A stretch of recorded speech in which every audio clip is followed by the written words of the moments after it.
Hark the bardic paladin, who sings and plays again. He tells the tales of glory, and weaves a magic story.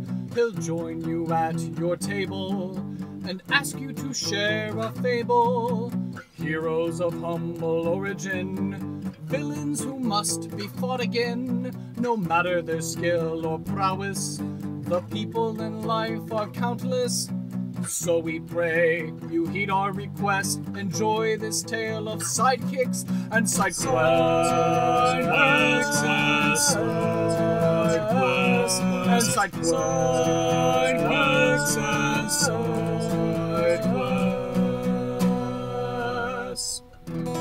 Episode 66, Binwick, the Death Tyrant Chef. Welcome to Sidekicks and Side Quests, the Dungeons & Dragons podcast that helps to put humans back into humanity and breathe life into your campaign NPCs with backstory and bravado. That's right, we're building a world, one character at a time. I am your host, Kurt Krenwelge, the Bardic Paladin, and I'll be joining Travis Frederick's table in the Levitating Platter. Hello everyone, and welcome to another exciting episode of Sidekicks and Side Quests, the best unofficial Dungeons & Dragons podcast, in my humbly biased opinion. I'm joined by an awesome guest, but I'm going to leave you on that tantalizing cliffhanger with this ad read. Our first sponsor. This show is brought to you by Plus One EXP. My previous guest, Tony Vicinda, is the mastermind behind this mastercraft of beard balms, game design, and community building. He has a variety of beard balms named after all of the basic stats from Dungeons & Dragons. So get a bottle, apply it to your facial features, and smell the sweet aroma and the sweet victory that comes along with increased strength, dexterity, charisma, and more. Beards and Beyond is the independent tabletop role-playing game that helped to launch his brand, but Tony's collaborated and developed several other indie games, including Repugnant with Terrible Games, I Toaster, a brave little toaster-inspired TTRPG, Down We Go, a game which seeks to capture the heart of old-school tabletop gaming. And since this recording is our Christmas episode, I do have to say that Tony also wrote something called the Santa Side Squad, which I am very excited to run for my family this holiday season. So if you support Plus One EXP, either by buying something from them or supporting them on Patreon and the like, it all helps funnel into the Plus One Forward program, which seeks to reinvest that money and support additional independent tabletop content creators to continue making awesome stuff. So I would highly encourage you to follow Tony and Plus One EXP on all of the socials, Twitter, Facebook, YouTube, and Twitch, in order to keep up with all the various projects going on, as well as upcoming interviews, one-shots, and actual plays of some of these amazing and quirky independent tabletop role-playing games. And if you don't mind, when you head on over to plusoneexp.com, use my affiliate code Randolph when you're buying a beard balm or a beard RPG game in order to save some coin on your purchase at no extra cost to you. So again, that code is Randolph, RANDOLPH, at checkout on the website plusoneexp.com. Without further ado, I turn to my guest and ask, who are you and what is it that you do? Well, hello, my name's Travis Frederick, and I'm the co-founder and CTO at Demiplane. And Demiplane is an online platform for tabletop role-playing games. And what we do is we have a place for people to connect, whether that's finding parties or using voice and video to play multiple different games. We don't just handle D&D, we handle hundreds of games on our system, and then we also provide high-quality digital tools to help enhance people's games and allow them to enjoy and play better sessions. Our goal is to make gameplay better no matter what you play and where you play.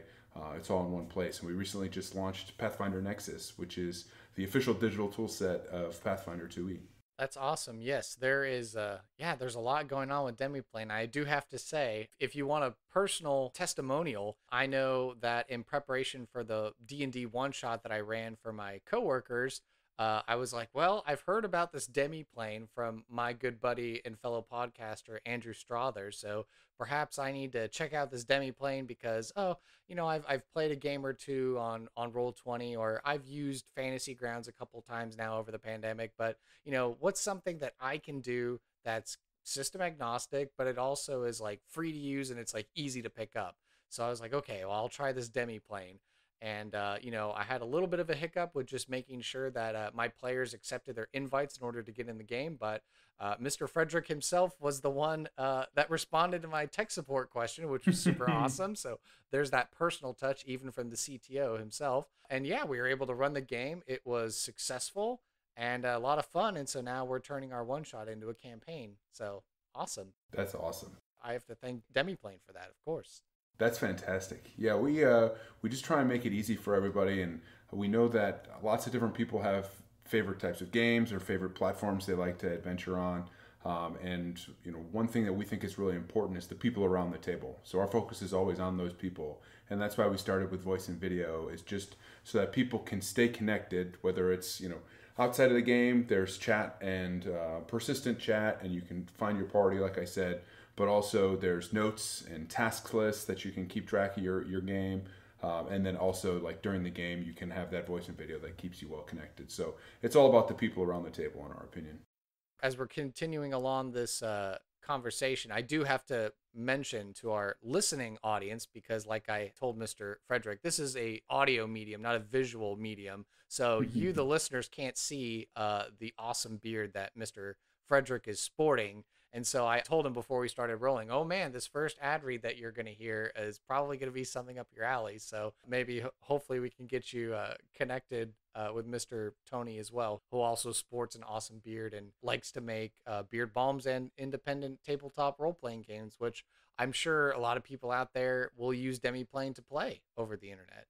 Yeah, I'm definitely interested. There's so many beard products out there, but it's hard to find the right ones. So when you mix beard products and tabletop role-playing games, I think you probably can't go wrong. I think this is a softball question, or sorry, I think this is a perfect spiral pass, but do you currently, or have you ever played Dungeons & Dragons before? I have played Dungeons & Dragons, and I currently play in 2 different games, neither of which are Dungeons & Dragons, but they're closely related. I play a Star Wars variant of Dungeons & Dragons 5e, which I really enjoy, and I'm also playing a game of Pathfinder currently. Awesome. I don't know, any juicy tidbits that you can throw us this way, since it will be Christmas time? Like any exciting things going on in the game? Right now, we are in the midst of escaping in our Star Wars adventure. There is a group of merry men and their leader, Robin Wood. And Robin Wood is facing this terrible, evil HoloNet master who is basically trying to take everyone's HoloNet and jack up the prices, and there's only one of them, so they're terrible. And so we've been faced with trying to steal from Sharif and make sure that everyone can get their HoloNet at a reasonable price and affordable. So we broke in, we were deep in the middle of the compound, and turns out there was a trap that was set. We tried to get out. There's all sorts of people all over the place, and we're like right on a cliffhanger. We don't know what's going to happen, and there's probably at least one big battle that's coming up. So pretty excited for that. That's coming up in the next couple of weeks. Yeah, it's going to be pretty awesome. Since we're talking about Star Wars and Pathfinder and all these other games, I like to ask my guests on my show, do you happen to have a favorite NPC or sidekick character, whether they're from an RPG, a video game, television, movies, plays, etc., and why is this particular person your favorite NPC? So I have a favorite NPC that was in one of my D&D variant games, and this person's name was Taylor. And Taylor was sometimes a sidekick, sometimes an NPC, and sometimes a villain. And you could never really tell when she was one of those things. She played the lines very carefully, and I think that's probably why she's one of my favorites. And she continues to show up in multiple games that we play, in the same universe, because I think she's a fan favorite all the way through. And she definitely has her own interests in mind, and is not afraid to leverage the people around her to get what she wants. But ultimately, at the end of the day, I think there's good in her, and everyone tries to get that out and tries to foster that, and then she'll backstab you and run away with your massive prize or your reward. But then turns out she took it somewhere else and turned it into something greater and comes back and provides it to you. So it's a roller coaster of emotions anytime you see Taylor, and you have to try and do your best as a role player to not let the previous experiences with Taylor affect your current character's interaction with her. So I think that's probably my favorite.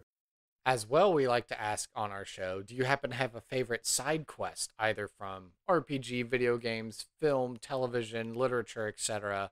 And why has it been one of your favorite side quests? Yeah, I think my most favorite side quest, at least recently, was one that I had a couple of weeks ago in a game that I was playing. And I had no idea that it was going to be a side quest. It kind of was one of those things that randomly occurred because I'm one of those people that always challenges the game master with "and what?" What's next or what's around that corner. And my game masters don't always love that because I try to push the boundaries of their maps and things. But I ended up going out with quote one of our friends in our party, and they had heard that there was this super rare pet somewhere in the city. And so we, of course, I just said yes. That was nothing that I was interested in doing. It had nothing to do with the campaign itself. But I thought, hey, this is cool. Everybody wants a good pet. And so it turns out this pet was in a compound of this man who had been smuggling rare animals and had like all of these like massive things in their mansion. And so we had to try and get into this mansion. Of course, is full of security. Everyone's around, and we maybe have had a few drinks along the way. So we were just kind of stumbling past the house and realized that this was it. And of course, our good judgment with our great drinks told us that we should probably try and get in there. And so we came across somebody that was unloading these boxes into the back of the property, and convinced them that we were good at carrying things. We'd be happy to help them. They're just trying to get out of there. It's the middle of the night, and so we get in, and we find this rare animal somewhere in this mansion. And the problem was, when we opened the gate to that, we opened the gate to all of the animals, and there are all these like super rare, crazy animals. And so we had to escape our way out of there while continuing to have the rare pet, but not getting eaten by the rest of the animals. So it was a very interesting evening that I think was meant to be like a 5-second conversation about some random person, and we ended up spending 3 or 4 hours in this mansion trying to get it out. So it was a lot of fun. Yeah, it sounds like kind of like the beginning plot of Jurassic Park. Yeah, we'll just zip in, we'll get a rare animal. We won't have to worry about the power going out and all the dangerous wildlife being released. That's right. Don't ever worry about those things. That doesn't actually happen in real life, right? Right. All right. And then the last question that we have here in our personal interview section, what are you passionate about and why? I'm passionate about helping with childhood hunger. Childhood hunger is a massive problem throughout the United States, throughout the world. And I have seen this firsthand, and it's really unfortunate. I grew up in a community that struggles with childhood hunger and has a high poverty level, and I didn't know it when I was a kid. It was one of those things that was just kind of hidden to me, and I was probably oblivious to it. And I went away to a city and was helping to give food back to people, and I saw these kids coming through this line, and the smile on their faces that they were going to be getting that first meal that they'd had in some time really just, it tugged at my heartstrings. And so from then on, I started doing everything that I could to help with that and to help provide a conduit to a lot of the people that want to help and to the people that actually need that help. And so I created a foundation called the Blocking Hunger Foundation, where we raise money and we have events and such, and then funnel money and programs into childhood hunger in the Dallas-Fort Worth Metroplex. So we have a couple of programs that we do. We provide backpacks of food when kids are outside of school, because the USDA has great programs in place for when kids are in school. They get free breakfast and free lunch, but they often lose access to those meals when they're on breaks. And so we provide meals during those breaks. And then we also have put in 4 pantries into schools in Dallas where kids and their parents can go in on Fridays and grab food to help get them through the weekend. And that helps. One, it helps with their ability to learn and retain information on Mondays and Tuesdays early on in the week, but also sometimes it can take the financial strain off of those families over the weekend that they can afford to have a couple of dinners throughout the course of the week as well. And so, we try to do our best to find areas of pockets that have been missed by other pantries and things like that. It's been our mission to find people that are not currently being serviced by another program and make sure that they are getting some food during those times. That's awesome. That, just a stellar. Yeah, that's stellar. That's I'm just awestruck and just amazed. That is what you're passionate about, and that's super awesome. Like you were saying, how the original impetus, the cause of this tugged at your heartstrings. Just hearing that and your commitment in whatever ways you can, not only to help us locally here in the DFW area, but inspiring that beyond your neighborhood is just awesome. And so I hope that we can continue that forward and inspire change locally with others as well. Yeah, thank you. Like I said, I try to do what I can, but I can't do it by myself. I've had a lot of help along the way, and a lot of people that care and want to make a difference. And that difference doesn't always have to be donating money. It can be volunteering at your local food pantry or helping to distribute food in one of these programs. So I just encourage people to do something, because even if it doesn't seem like it's making a difference, a lot of little things can add up to be a lot of big things. Amen to that. All right. Well, I think it's time that we head into some NPC creation. All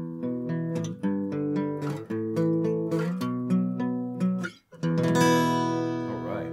So the big mystery here is what kind of character are we going to make today? Do you have some sort of idea that you would like to put forward? Do you have a character already that you want to turn into an NPC? Or I can tell you, lots of people have rolled the dice and have had some fun discovering an NPC along the way. Yeah, I would say for me, one of my favorite things to do is take something and create a character off of it. So I think rolling the dice is the best way to do this. It's one of my favorite things to do in creating a PC as well.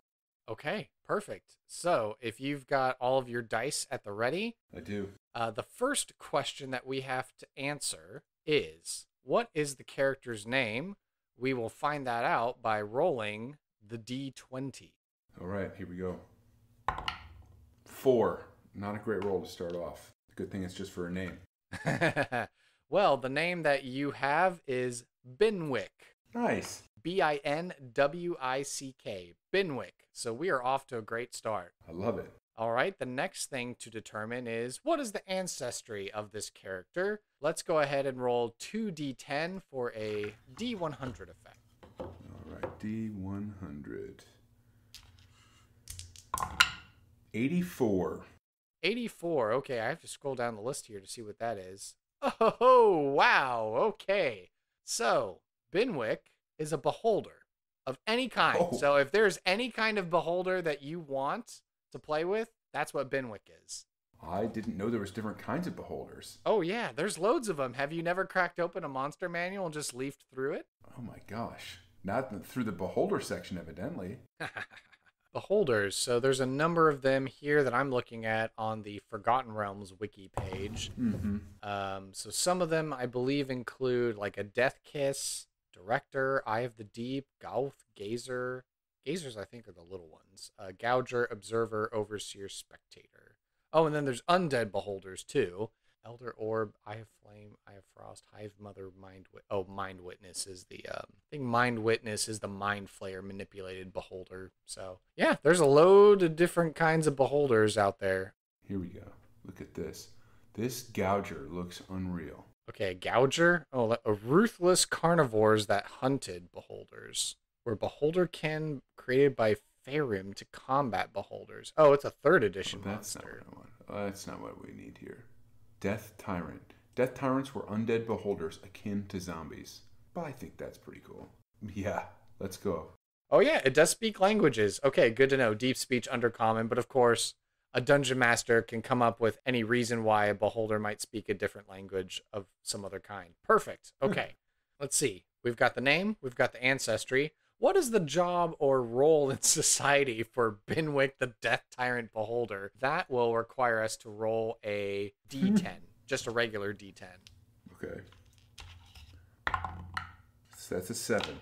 7. I feel like this is not your standard Death Tyrant. Right. Well, our answer for this was provided by previous guest, Darby Pack. Chef. So Binwick the Death Tyrant Beholder is a chef. I love it. I love this. I love where this is going. All right. And then let's see. How old is this particular Death Tyrant Beholder chef? That will require us to roll a D8. All right. 4. 4 is adult. So like an adult age beholder. An adult age beholder. All right. I don't see anything in here what the adult age of a beholder is, but I know that they form, I think, from just dreams of the far realm and stuff like that, and that's how they kind of just materialize, if my nerd lore serves me right. I mean, it makes sense to me. So probably like 10 minutes then, or yeah, it could be 10 minutes or whatnot. we'll just go with adult. So now we get to take a slight pause from the dice rolling, because now that we have all of these clues, these initial values in mind, let's describe the physical appearance of Binwick. So when we look at Binwick, what are we going to see? So with Binwick, you're going to see, your traditional beholder traits, that big eye, and you'll see this green ooze that comes, sort of dripping down, and it's some sort of magical ooze that, as it drips off, it never actually hits the ground below it. It sort of disappears into midair. It's like a constant sweat of green ooze that's like bubbling green, like maybe like a dark with some like black shadowy in there, and it just kind of disappears into the shadows as it falls down there. A big, wide open mouth with not that sharp teeth. You would expect it to be scarier and sharper, but these are like pretty standard chompers that would be good for, perhaps maybe even a vegetarian. And then let's see, if we had to pick 3 adjectives to describe Binwick, which 3 adjectives would you use? I would say this is a large, ovular, oozy blob. If oozy blob is one adjective. Okay, oozy blob, okay. Oozy blob, yeah. Right, hyphenated, of course. Yeah, exactly. All right, so continuing on with our dice rolling here, what is a valuable item, piece of lore, secret, or ideal or concept that Binwick would ascribe to? This is a combo punch of a roll. We get to roll a D4 first for the category, and then it's a D6. Okay. All right, so we got a 4 on category. Okay, so that is an ideal or concept. Excellent. And a D6, I got a 3. So the ideal or concept that Binwick cares about is guild. So is perhaps Binwick part of some sort of culinary guild of some kind? Oh, absolutely. This is a culinary guild that Binwick was dreamt up as part of, because it is in the far reaches that no humanoid can reach, and they needed a chef that would be able to handle some of the things there. And so by harnessing magic and his undead traits, he was able to survive out in the bitter cold reaches of the far depths to help serve the organization that he belonged to. So interesting, this culinary guild.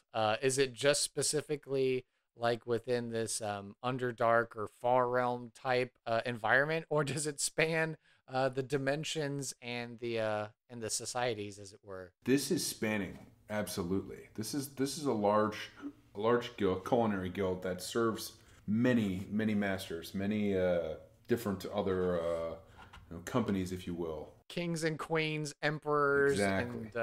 and minor deities and stuff. Exactly. If you ever need good food, you call this culinary guild, because they can make anything from any of the realms, because they have their recipe cards that are interdimensional. Oh, awesome. Of course, with all of our NPCs, we like to have them planted in a game with a side quest built in. So, what is going to be a particular side quest that Binwick would be willing to recruit or hire player characters to go and do on his behalf? If you're inspired, you can totally come up with that now. Or again, if you'd like to roll that last dice, it's just going to be a D12 roll. I think this makes total sense to me that this is a dungeon crawl specifically to find a rare herb that is deep in the depths of a mountain cave. Okay. Requires a travel, obviously. Mm-hmm. So it's a daunting journey to get there, and once you get there, it's even more daunting to go into the dungeon to get this rare herb. And then if it was up to me, at the end of it, Binwick would create this meal. Mm-hmm. And you'd notice that it's just the tiniest amount of this herb that you could have ever possibly needed. Like, there's no way that it made any difference in the dish, but it's required by the Chef's Guild's interdimensional recipe cards. Of course, you got to follow the recipe. If you don't, you get kicked out or something. Exactly. That's right. Okay. That is very funny. So it's like, all right, we came back with 50 pounds of this stuff. And he's like, hold on. Beep! And like puts it on. And Exactly. It's like, they're like, what? That's all you needed? It's like, well, now you have more than I need now. That's awesome. That's right. I won't have to, deal with measly adventurers like you in the future. Oh, awesome. I was going to say, are you imagining this dungeon crawl for the rare herb? Is the lethality level like on par with something like the Tomb of Horrors or something like that? I feel like this is one of those that feels like a FUNHOUSE it's not dungeon. That difficult. Yeah, but it just goes on, and you get lost, like you said, FUNHOUSE dungeon, and requires more mental acuity than anything else. But that's not how it leads on. It leads on like it's going to be your standard dungeon crawl, but turns out it's actually a series of puzzles.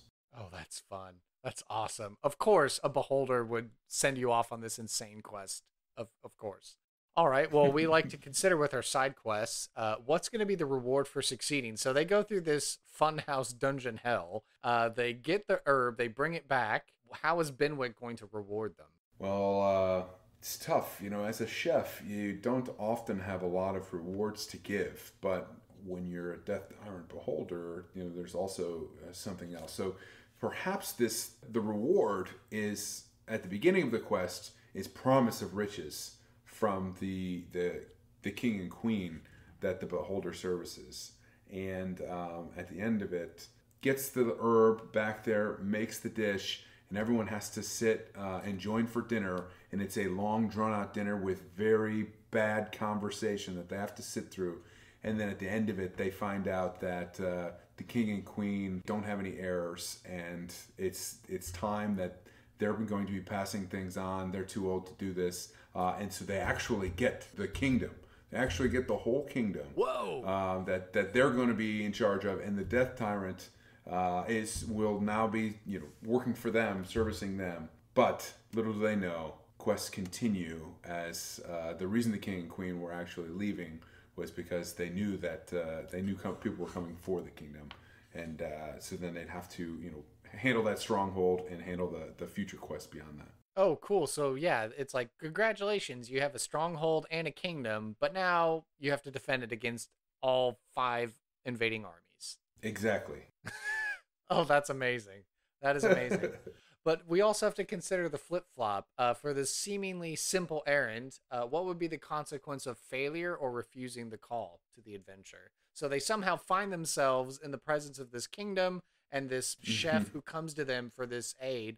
How is he going to react when they say no thank you, or they go into the dungeon and they never return?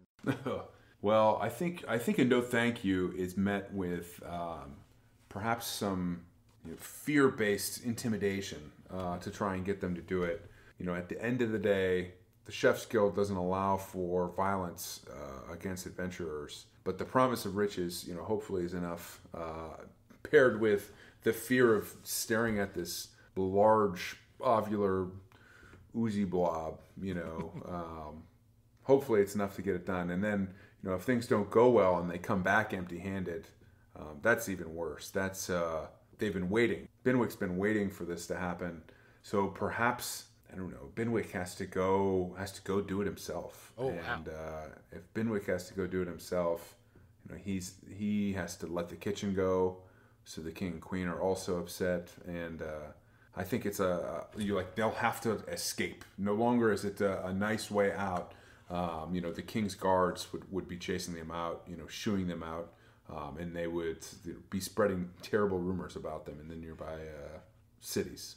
And then this is the downward spiral that eventually leads Binwick into becoming a proper Death Tyrant who now lords over a funhouse dungeon. And anyone else who comes along, because he's gone mad with trying to get this herb. But now, because he couldn't follow the interdimensional recipe card, abandoned his kitchen and therefore had to turn in his metaphorical apron to the super chef overlord or whatnot. And so, yeah, he has a mental break, goes insane, and then, now he's your next big bad evil villain. It sounds like this is actually how the story should go. I really like that, it can go well, but we actually hope that it goes poorly so that this true evolution of Binwick can come to fruition. All right. Well, now that we've seemingly dreamed up a Death Tyrant from the ether, I think it's time that we throw him into a random encounter.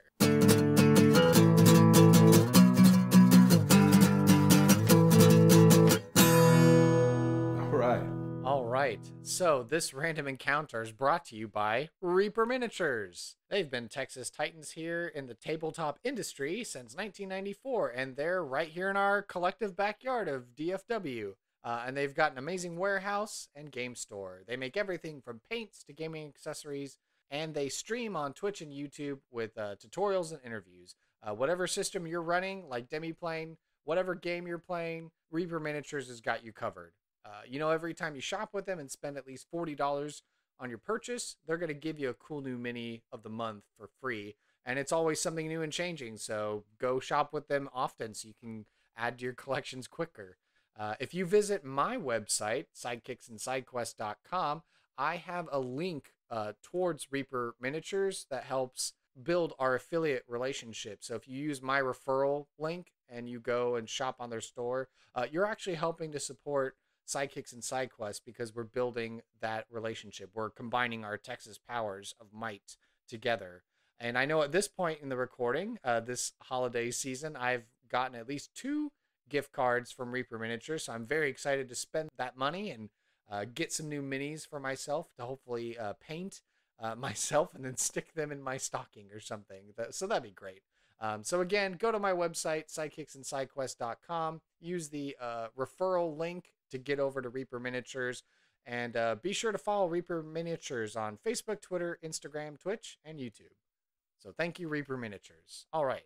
So of course, we're in the random encounter section. So this is a role play scenario. I think it's only right that you should be the voice of Binwick to bring Binwick to life. But the question that I have is, who should I be playing in the scene? It could be something as easy as, I'm the royal figure that's telling you that, I'm looking for this special dish. I could be just one of my adventurer characters that I have in a pool, ready to kind of accept the quest and to go on from that point forward. Or what are you thinking might be a good role play scenario here to showcase and show off Binwick? I think that it would make a lot of sense for you to be one of the adventurers coming in to find adventure, or maybe having stumbled upon the castle. Okay. We have 3 to choose from. So we have Duncan, who is the suicidally brave, chaotic, good, lucky adventurer for hire. We have Sonia, who's the warrior woman, now also multi-classing into a paladin. And then we have Korak, who is the lawful, evil, arcane trickster, dwarvish rogue. And those are the characters we have. Or if you feel like we need a brand new character to add, we have done that before live on the air where we've just kind of created a brand new podcast NPC to kind of fit the mold and then be able to be used in future roleplay random encounters. I think the arcane trickster dwarf is the perfect candidate. Okay, Korak. Korak. Perfect. Okay, so we will set the scene then. So when we last left our hero, or villain, Korak the dwarf was helping out a pair of composers, the lovely sisters, Eleanor and Adriana, and they were just looking for their friend. So he was able to use his skills as a rogue to quickly locate this person and report back to them on the location of this person. Never mind that these composers seemingly had an evil glint in their eye. It didn't make any mind to Korak, but suffice it to say, after bidding his new friends farewell, he journeyed onward down the road and soon found himself in another kingdom far off, walking by the castle thinking, oh, I might case this place out. I might try and sneak my way in through the kitchen, perhaps try and see what loot I can make off with. And so he very deftly, swiftly, stealthily, quietly makes his way past guards, over parapets, careening down tapestries and banners and chandeliers and whatnot. And he finds himself in the dark and foreboding kitchens of this mammoth castle. But he is completely startled when he sees this large, ovular, oozy blob just kind of floating in front of this roaring fire in front of a cauldron. And he stops dead in his tracks. And he quickly rummages around and he grabs a cloth and he throws it over his arm and he tries his best to roll a deception roll to be like, I'm just here, the new waiter. Let me know what you need, boss. And we'll say that his deception check is very low. So it's probably very easy for Binwick to tell that perhaps this is not in fact a new waiter. Oh, there are no new waiters here. Why are you here, little dwarf? Oh, okay. All right. He'll take the cloth off and he'll just kind of hold his hands up and he'll be like, all right, you caught me. I was just sneaking. I was just passing through the neighborhood and I thought, why don't I stop by the castle and see my friends, see how they're doing. Yeah. He's staring at Binwick and you can tell he's kind of quivering a little bit, but he's trying to keep his cool and he's trying to play it off as if, oh yeah, I'm supposed to be here and no problem for me here. Binwick continues to drip this slimy ooze off and floats a little bit higher and a little bit closer and says, I've never seen you here before. There are no friends here for you. Are you one of those mangy adventure types? Depends. I don't know. Do you need a job done? Because he'll quickly pull out some daggers and he does these fancy dagger moves. He's rolling them over his fingers. He's flipping them up in the air. He's trying to show off a little bit. And then he lets one throw up and boom, it lands in a cutting board. And then he quickly and pulls it out and then sticks it back in his belt, kind of doing a little flare and ta-da. Binwick kind of floats back and then immediately gets close up into the face of the little dwarf and says, Why, yes, how convenient that you've made my presence this evening. I have been tasked by the king and queen to make chicory cakes, their favorite meal. But alas, I am missing one of the most important ingredients in the chicory cakes. Blast, what shall I do? I need someone to go to the depths of the cave of Aberlast. Find the mellow chicory plant deep within its depths. Return it to me, and you could enjoy some of the mellow chicory cakes as well. Korak will roll a history check, and probably in the rare exception for him, we'll say he does really well on this check, and you see his eyes get wide, and he's like, you jest. Surely, you're really going to make these? I've only heard tell of the royal dwarven families ever being able to eat these things. You're telling me that you can make these things? I am one of the farthest, oldest members of the chef's guilds of the old dwarves, and I've been passed along the recipes for many, many generations, hundreds and hundreds of years ago. For these mellow chicory cakes, this is a tasty treat that you would not find many places. Alas, on top of that, the king and queen are so happy after they've eaten their chico cakes from my delicious ovens. Perhaps they will reward you. The reason that they've been able to have these delicious treats with gold and riches and whatever it is that sneaky folks like you find in a place like this. You see, like it says in the Foreigner Jukebox Hero song, you see stars in his eyes at those words, and he's like, yes, this sounds like a task right up my alley. All right, Master Chef, tell me where I need to go, and I will go get these herbs for you for these legendary treats. The entrance to the cave is far across the summer mountains and through the extra plains. Once you've reached the far side of the plains, you will see one entrance. In the middle of nowhere, you'll see the obelisks standing around. Enter the cave, reach its farthest depths, and that is where you will find the glowing plant that is the mellow chicory. Retrieve it. Bring it back to me within the fortnight, and we shall feast. You've got a deal.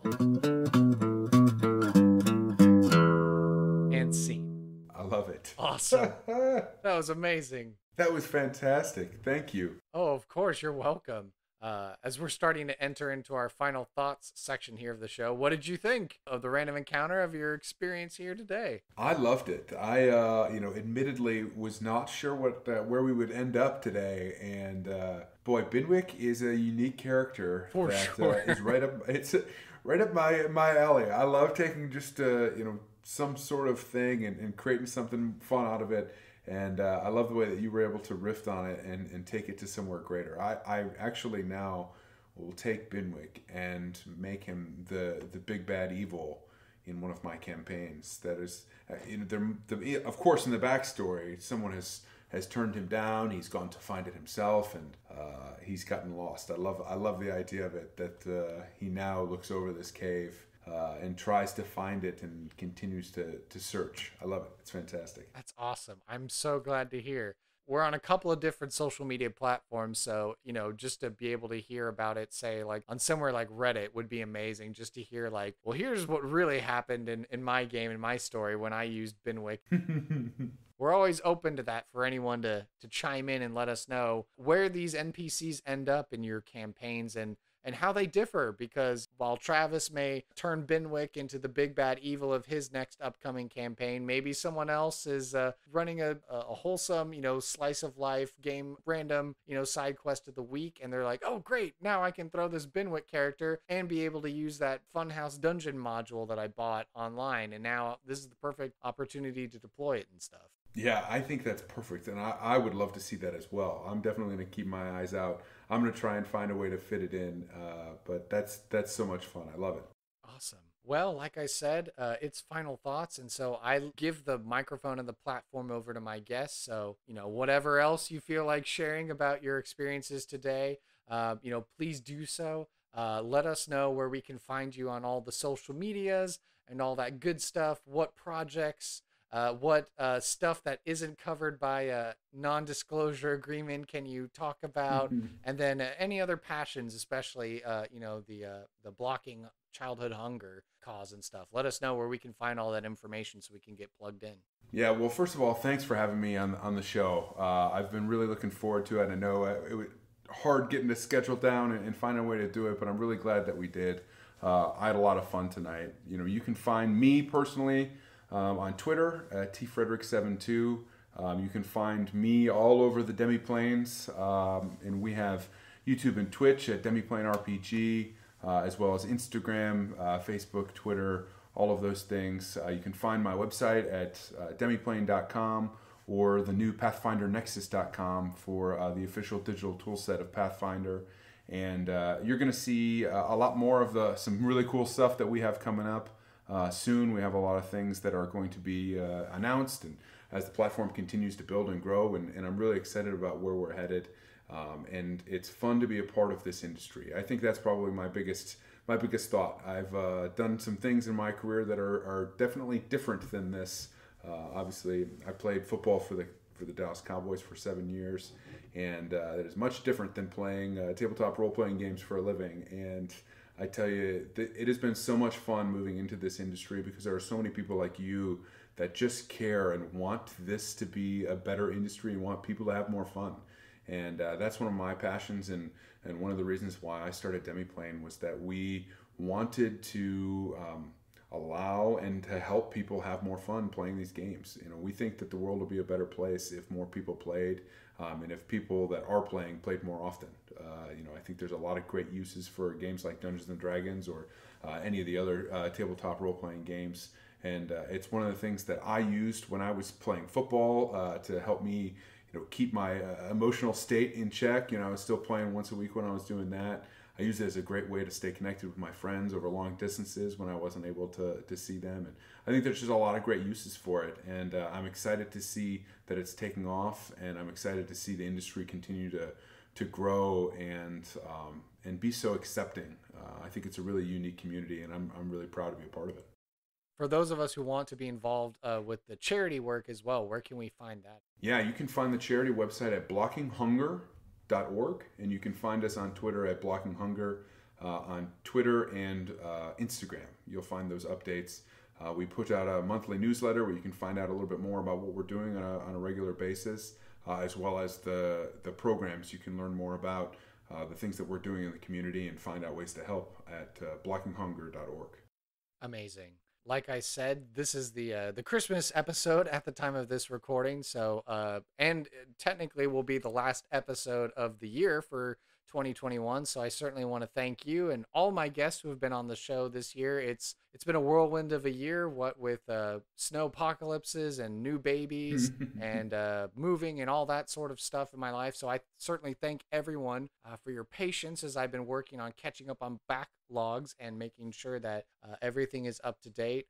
But I'm certainly grateful for everyone who listens. I'm grateful for every guest who's been on the show. And in that spirit of Christmastide, I want to extend a hearty Merry Christmas to everyone. Happy New Year. You know, remember the reason for the season, and carry forward in that spirit of joy, charity, and gratitude.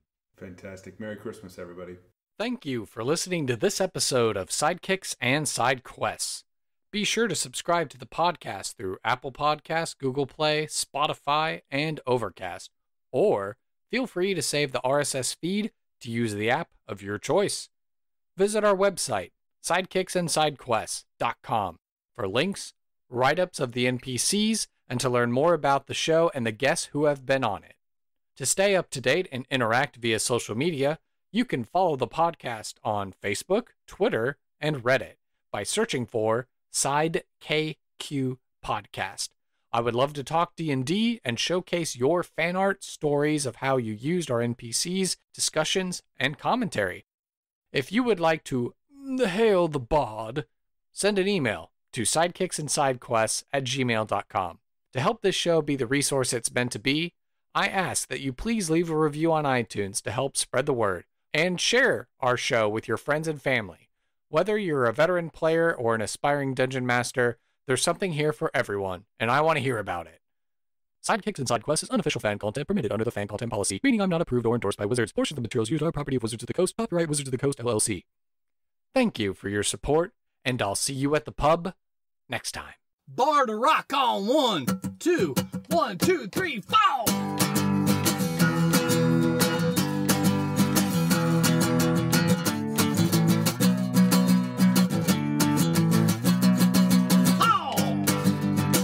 Sidekicks and Sidekicks.